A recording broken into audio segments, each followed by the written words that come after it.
وكفى وسلام على عباده الذين اصطفى أما بعد فأعوذ بالله من الشيطان الرجيم بسم الله الرحمن الرحيم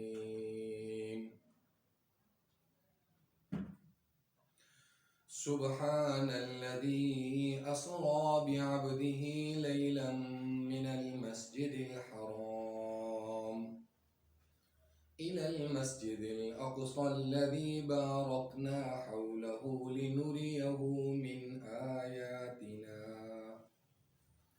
إنه هو السميع البصير. قال الله عز وجل في مقام آخر أم يقولون افتراه قل إن افتريته فلا تملكون لي من الله شيئا هو أعلم بما تفيضون فيه كفى به شهيدا بيني وبينكم وهو الغفور الرحيم. صدق الله العلي العظيم وصدق رسوله النبي الكريم ونحن على ذلك لمن الشاهدين والشاكرين والحمد لله رب العالمين.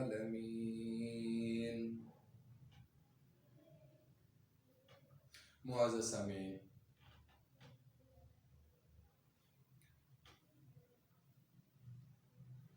آپ لوگ اہل علم ہیں، آپ کے سامنے مختلف جگہوں سے کچھ آیات تلاوت کی ہیں۔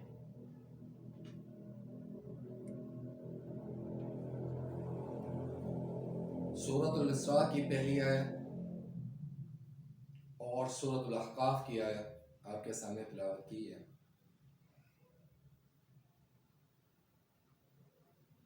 پندرہویں سپارے میں سورۃ الاسراء کی پہلی آیت سبحان الذی اسریٰ بعبدہ لیلا من المسجد الحرام الی المسجد الاقصی الذی بارکنا حولہ لنریہ من آیاتنا انہ هو السمیع البصیر۔ واقعہ معراج یاد دلاتی ہے اللہ رب العزت کی نشانیوں میں، اللہ رب العزت کی وحدانیت میں، اللہ رب العزت کی ربوبیت کی چند نشانیوں میں سے، اور محمد رسول اللہ صلی اللہ تعالی علیہ وسلم کی اکملیت، نبوت اور ختم نبوت کی اہم دلیلوں میں سے اہم دلیل۔ معزز سامعین، واقعہ معراج بنیادی طور پر 5 مدارج پر مشتمل ہے۔ نمبر 1،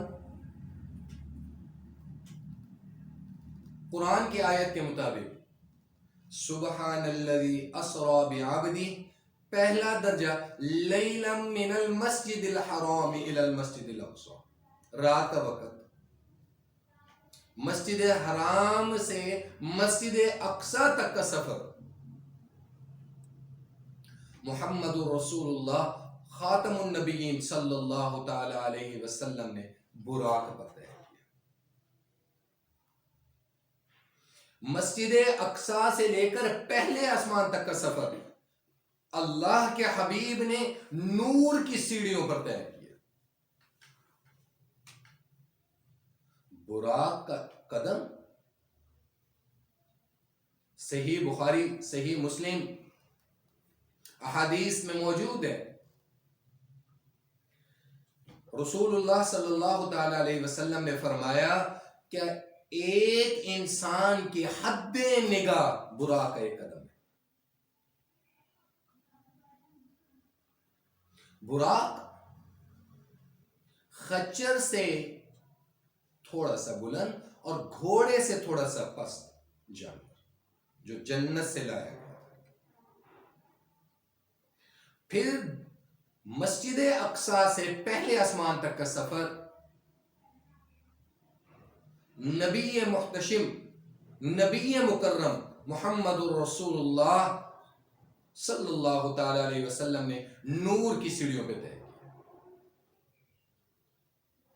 پھر پہلے آسمان سے لے کر 7ویں آسمان تک کا جو سفر تھا اللہ کے حبیب نے فرشتوں کے پروں پر سفر طے کیا.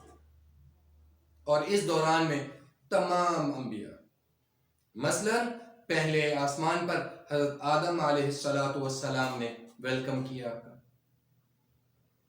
خوش آمدید کا. دوسرے آسمان پر حضرت زکریا علیہ السلام نے آپ کو ویلکم کیا. تیسرے آسمان پر آپ کو حضرت یوسف علیہ السلام نے خوش آمدید کا. چوتھے آسمان پر آپ کو حضرت ادریس انہوں نے ویلکم کیا. 5ویں آسمان پر آپ کو حضرت ہارون علیہ السلام نے آپ کو خوش آمدید کا، حضرت زکریا. 6ٹھے آسمان پر آپ کو حضرت موسیٰ نے آپ کو خوش آمدید کا. اب 7ویں آسمان پر جب عرب کا در یتیم کالی کملی والا محمد رسول اللہ صلی اللہ تعالی علیہ وسلم وہاں پر پہنچے تو بیت المعمور کے ساتھ 2 روایات ہیں. ایک روایت کے مطابق بیت المعمور کے ساتھ ٹیک لگا کر سیدنا ابراہیم علیہ السلام بیٹھے تھے اور انہوں نے آپ کو خوش آمدید کہا. اور ایک روایت کے مطابق حضرت ابراہیم علیہ السلام پہلے ہی آپ کے استقبال کے لیے کھڑے ہوئے تھے 7ویں آسمان. 7ویں آسمان سے لے کر سدرۃ المنتہا تک اللہ کے حبیب نے حضرت جبریل علیہ السلام کے پروں پر سفر کیا.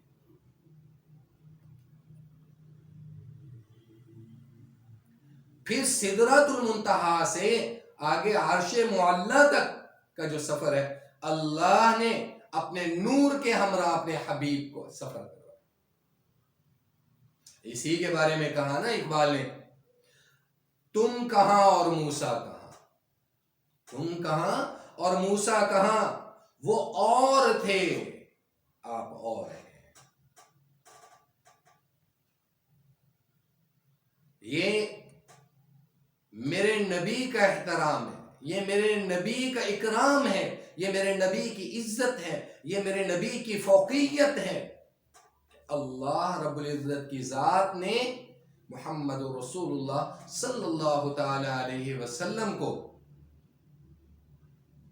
سدرۃ المنتہا سے اپنے عرش تک ہم کلام ہونے کے لیے. اب کچھ بدعات ہیں، بدعات تو ویسے ہی ہر سال کوئی نہ کوئی نئی بدعت گھڑی ہوتی ہے. کچھ بدعات ہیں، کچھ رومرز ہیں جو لوگوں نے شب معراج کے حوالے سے گھڑ لی. مثلا ان میں سے ایک یہ ہے کہ یہ شب معراج جو ہے یہ 27 رجب کی رات کو ہے، جبکہ مختلف احادیث میں بعض روایات میں ہے کہ ربیع الثانی میں ہوا، بعض میں ہے ربیع الاول میں ہوا، بعض میں ہے شوال میں ہوا، بعض میں ہے رجب میں ہوا، بعض روایات میں موجود ہے کہ رمضان المبارک میں ہوا. پھر اسی طریقے سے لوگوں نے عبادات بنا لی.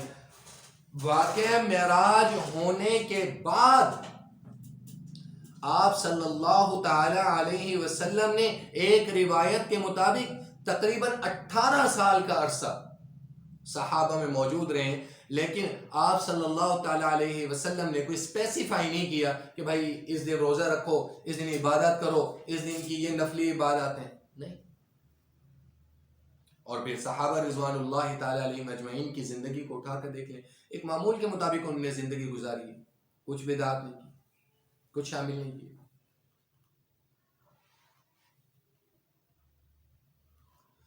میں نے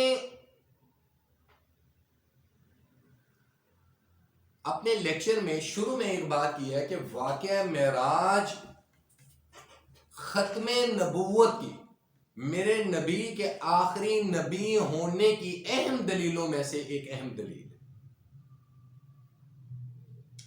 وہ کیسے؟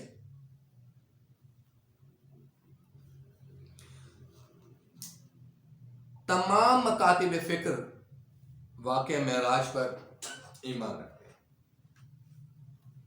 سوائے ڈاماڈول کون ہوئے تھے؟ منافقین یا مشرکین مکہ۔ مشرکین مکہ کے بارے میں جب واقعہ معراج ہو گیا تو ابو جہل اپنے کچھ ساتھیوں کے ساتھ سیدنا ابو بکر صدیق رضی اللہ تعالی عنہ کی خدمت میں حاضر ہوا۔ کہا ہے ابو بکر، اے ابو قحافہ کے بیٹے، کیا کوئی شخص رات میں اچانک مسجد حرام سے لے کر مسجد اقصی تک جا سکتا ہے؟ تو آپ نے کہا نہیں۔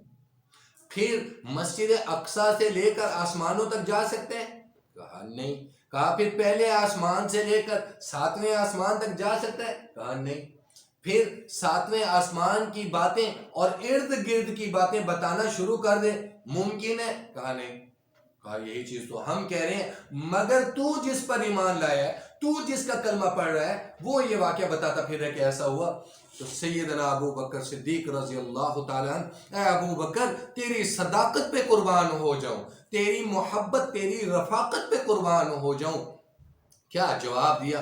کہا کہ اگر محمد رسول اللہ صلی اللہ تعالی علیہ وسلم نے بس اتنا فرمایا ہے ابو بکر ایمان لاتا ہے، اگر میرے آقا نے اس سے زیادہ بھی بتایا ہوتا میں اس پر بھی ایمان لاتا۔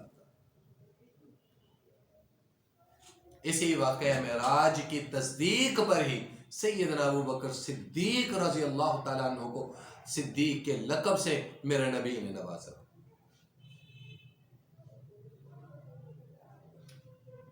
معزز سامعین، تمام مکاتب فکر واقعہ معراج کے بارے میں تذبذب کا شکار نہیں ہے، ایک چیز۔ اور دوسری کریکشن اپنی اصلاح کر لیں، بعض لوگوں نے یہ توجیحات پیش کی ہیں کہ رسول اللہ صلی اللہ تعالی علیہ وسلم کو واقعہ معراج روحانی طور پر کروایا گیا تھا، اور بعض کہتے ہیں جسمانی طور پر۔ میرے نبی صلی اللہ تعالی علیہ وسلم نے فرمایا کہ مجھے معراج جسمانی طور پر کروائی گئی تھی، ہمارا ایمان ہے کہ جسمانی طور پر۔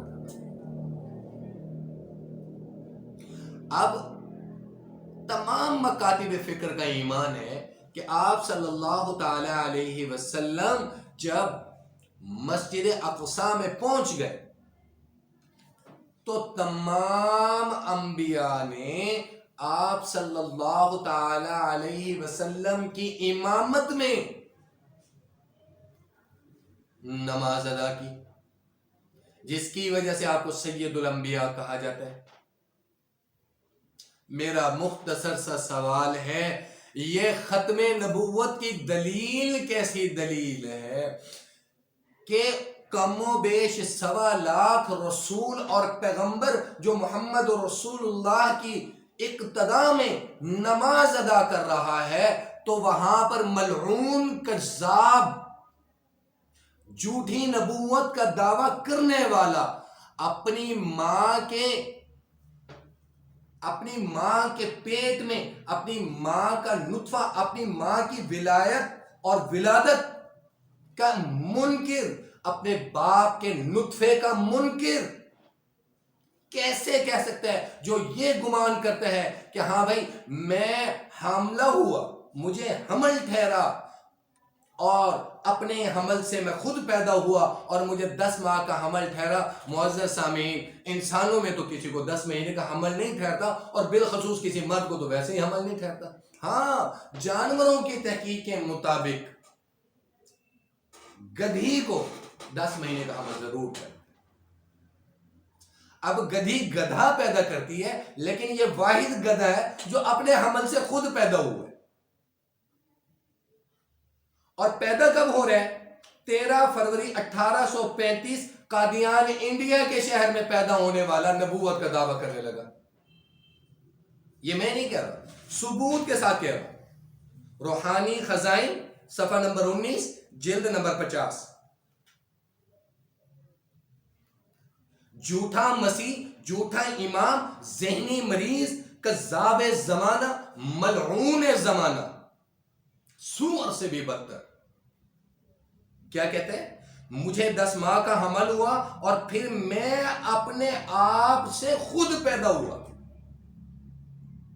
جو اپنے باپ کے نطفے پر بھی شک کرے کہ باپ کا نطفہ ٹھیک نہیں تھا، ماں نے جو رحم میں رکھا وہ ٹھیک نہیں تھا، لہٰذا مجھے اپنے رحم میں خود پھیلنا پڑ گیا اور 10 مہینے کا حمل اپنا نطفہ اپنے اندر خود ڈالا اور پیدا ہونا پڑ گیا، اور اٹھ کر 1835 میں پیدا ہونے والا ملعون کذاب اٹھ کر نبوت کا دعویٰ کرے.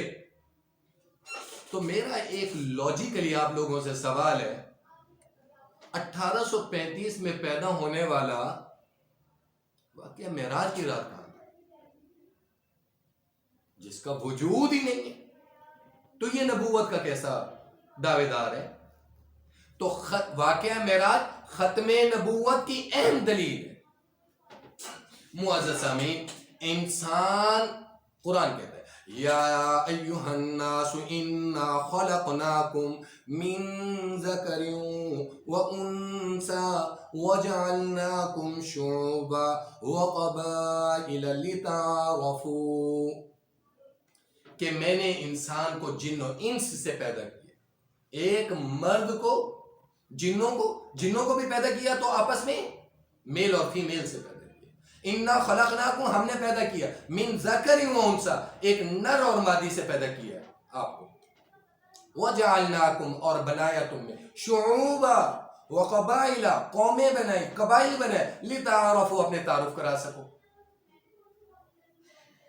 میں اٹھ کر اپنے باپ کے نطفے پر اعتراض کرنا شروع کر دوں، لوگ مجھے حلالی کہیں گے، میں حرامی ہوں گا.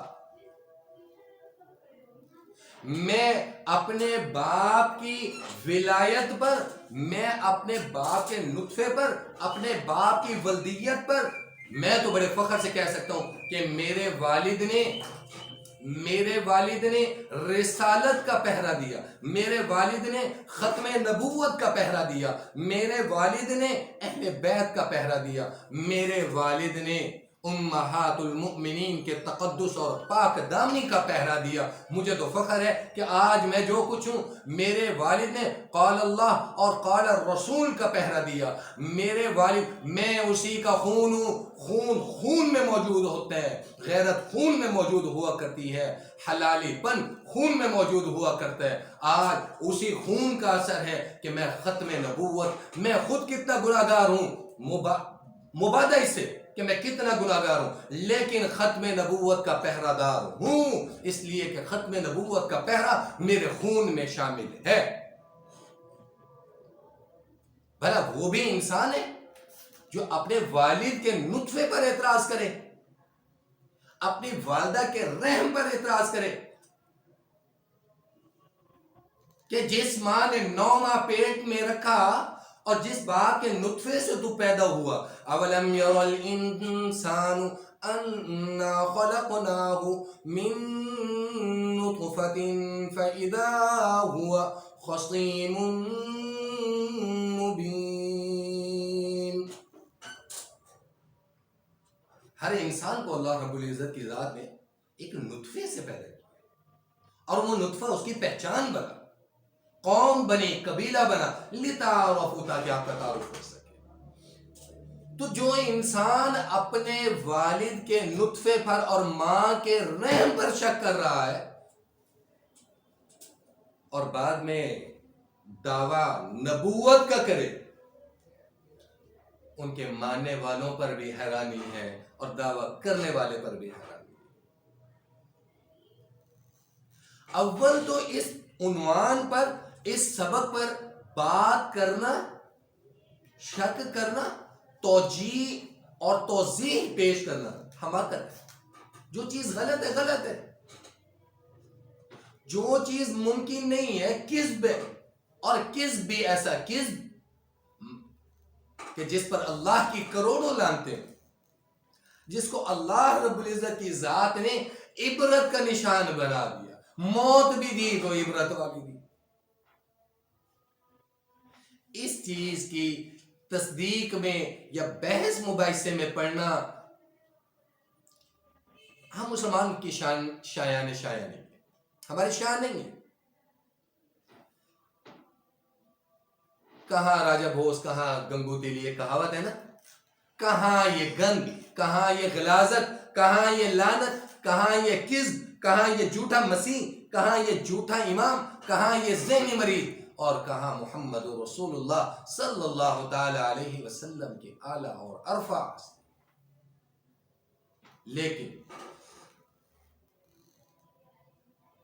لیکن لمحہ فکریہ یہ ہے کہ ہم نے رسول اللہ صلی اللہ تعالی علیہ وسلم کی تعلیمات کو بھی بھلا دیا. کیسے بھلا دیا؟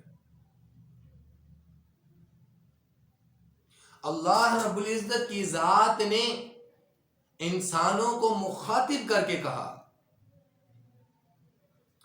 کہ میں نے محمد بھیجا، احمد بھیجا، حامد بھیجا، محمود بھیجا، قاسم بھیجا، عاقب بھیجا، شاہد بھیجا، بشیر بھیجا، نذیر بھیجا، ہادی بھیجا، ماہن، منجن، ناہن، نوحن، نذاری، قرظی، خاتم الرسول بھیجا. اور ہم نے ان کی تعلیمات کو پس پشت ڈال دی. جب ہم نے ان کی تعلیمات کو پس پشت ڈالا تو اس جیسے فتنوں نے سر اٹھایا.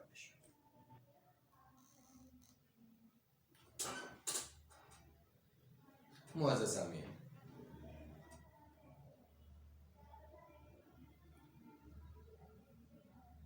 انسانی زندگی میں، بشری تقاضوں میں اللہ رب العزت کی ذات نے کچھ ضروریات، کچھ فکر انسانوں کے ساتھ کر رہے ہیں. اسی لیے جتنے انبیاء اور رسول مبعوث ہوئے قوموں پر، قبیلوں پر، اللہ نے انسان بھیجے، اور نبی اور رسول چنا ہوا اعلیٰ اور ارفع انسان ہوتے ہیں. اسی وجہ سے کہ مقام عزت اور تکریم کو ملحوظ خاطر رکھتے ہوئے اللہ رب العزت نے کسی نبی اور رسول کا استاد نہیں بھیجا. ہر نبی اور رسول کا استاد اللہ رب العزت کی ذات بذات خود ہوتی ہے، تاکہ امت کو بتایا جا سکے، تاکہ لوگوں کو بتایا جا سکے کہ نبی تم جیسے انسانوں میں سے انسان ہے، لیکن اعلیٰ اور ارفع انسان ہے، چنا ہوا انسان ہے. میرے نبی کریم صلی اللہ تعالی علیہ وسلم کی پیدائش سے لے کر اس جہان سے پردہ فرمانے تک کی زندگی ایک مثالی اعلیٰ اور ارفع زندگی آج تک محفوظ ہے، احادیث کی کتابوں میں محفوظ ہے. سینہ بسینہ 1500 سال گزرنے کے بعد بھی موجود ہے اور ہم تک پہنچ رہی ہے. جبکہ دوسری طرف اس ملعون جھوٹے مسیح اور جھوٹے امام ذہنی مریض کی زندگی اس کے قول و فعل میں تضاد